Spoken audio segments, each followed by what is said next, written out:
Վալոդիա Գրիգորյանի փոքր եղբայրը ատրճանակը ձեռքին կատարում է ինչ-որ գործողություններ իմ ու եղբորս ուղղությամբ։ Փետրվարի 10-ի հարցազրույցում Փարաքարի նախկին համայնքապետ Մհեր Ախտոյանի ազգականը մանրամասներ է պատմում համայնքապետ Քեռու որդու տան վրա զինված հարձակումից։ Հենց նկատել է, որ արդեն եղբորս կրակել են, գնացել եմ ու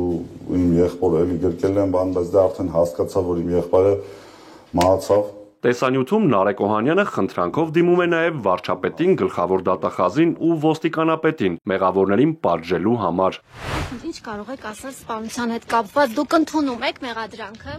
Փետրվարի դեպքից 8 ամիս անց Նարեկ Օհանյանը Վալոդիա Գրիգորյանին եւ եւս մեկ անձի սպանելու կասկածանքով ձերբակալվեց։ Կասեք, ինչ կապ ունեք սպանության հետ։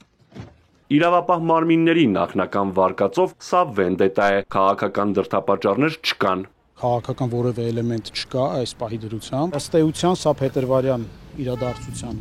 շարունակությունն է միջազգային հարաբերությունների կոնֆլիկտի տրամաբանության մեջ, իսկ այս վերջին դեպքով սեպտեմբերի 23-ի դեպքով սպանվել է փետրվարյան դեպքով անցնող մեղադրյալներից մեկի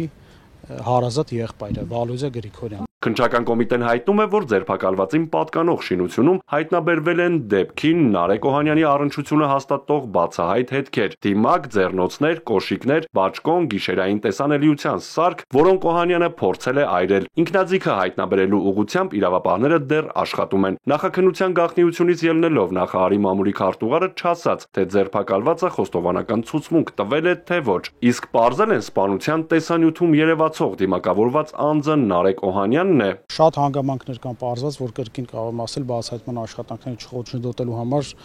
չեմ կարող ուղղակի հայտնել։ Վենդետան կանխելու եւ լարվածությունը թույլատնելու համար փետրվարյան միջադեպից հետո ոստիկանությունը բազմաթիվ գործողություններ է ձեռնարկել, անգամ ոստիկանական հենակետեր է դրել գյուղում ու բացատրական աշխատանքներ է կատարել լարված հարաբերությունների մեջ գտնվող անձանց հետ, ասում է Նարեկ Սարգսյանը։ Տասնյակից ավելի անգամներ ոստիկանության Վաղարշապատի բաժնում, ինչպես նաև քրեական ոստիկանության Արմավիրի մարզային վարչությունում ստացվել են տեղեկություններ, որ X ժամի X հատվածում պետք է հավաքվեն եւ հերթական անգամ պարզեն հարաբերություններ։ Անմիջապես բոլոր կողմերից անձինք հայտնաբերվել են, ներկայացվել են բաժին, բացատրական աշխատանքներ են տարվել։ Եղել է դեպքեր, որ հենց տեղում են հայտնաբերվել եւ ներկայացվել բաժին, եղել է նաեւ, որ կանխվել է անգամ չեն հասել իրենց նախապես որոշած դեպքի վայրը։ Մերձավանի վերջին միջադեպից առաջ սեպտեմբերի սկզբին աշխատանքից ազատվել էին Արմավիրի մարզի Պարեկային ծառայության գումարտակի հրամանատարը, համայնքային ոստիկանության Վաղարշապատի բաժնի պետը։ Պաշտոնակությունները շարունակվեցին նաև սեպտեմբերի 23-ից հետո։ Աշխատանքից ազատվեց ոստիկանության Արմավիրի մարզային վարչության պետը։ Պաշտոնակությունները կսահմանափակվեն այսքանով, խոսնակը չգիտի։ Հարցի հասցեատերը ես չեմ, ներքին գործերի նախարարը հենց առաջին օրվանից գտնվել է դեպքի վայրում, ղեկավարել է բացահայտման աշխատանքները, օպերատիվ շտաբը, հենց այս պահին էլ գտնվում է Վաղարշապատի բաժնում։ Թերացումների հետ կապված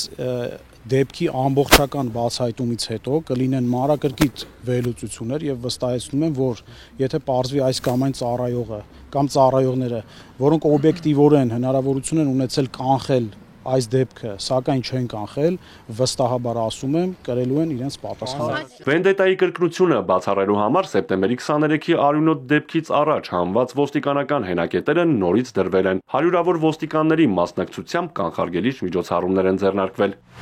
Գլխավոր դատախազությունն էլ արձագանքել է քննադատություններին ու մեղադրանքներին, թե փետրվարի 5-ին Մերձավանում կատարված սպանության դեպքով լրիվ, օբյեկտիվ եւ համակողմանի քննություն չի իրականացվել կամ քննությունը դանդաղ է ընթացել։ Դատախազությունը հայտնել է, որ այդ գործը 15 մեղադրյալների վերաբերյալ հաստատված մեղադրական եզրակացությամբ դատարան է ուղարկվել ապրիլի 29-ին։